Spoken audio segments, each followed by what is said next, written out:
recite the modern class rules now. Rule number 1. Pay attention. Rule number 2. Follow directions quickly. Rule number 3. Listen to permission to speak. Rule number 4.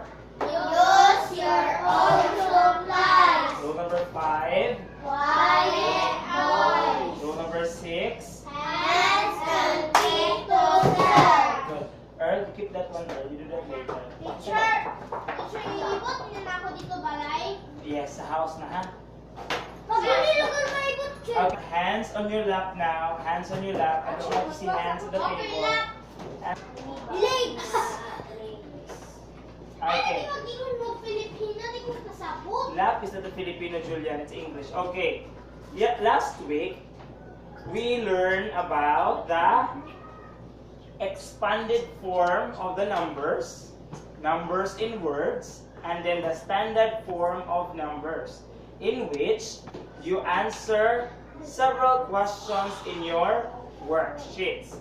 So this afternoon class, we'll be having comparing numbers. Okay, what we'll be having this afternoon? Comparing numbers.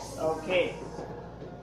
Now, when we compare numbers, it means to say that we will tell which one is greater, which one is lesser.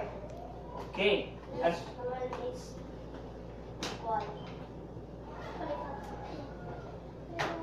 And in comparing number class, we use these following symbols. First is the greater than. Okay.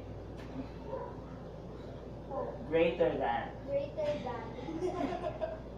And greater than.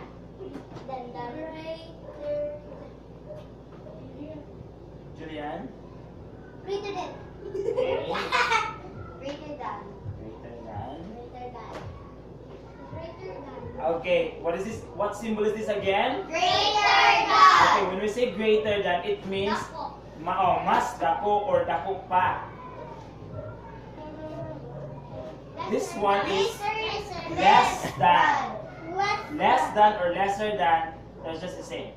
Okay, less than.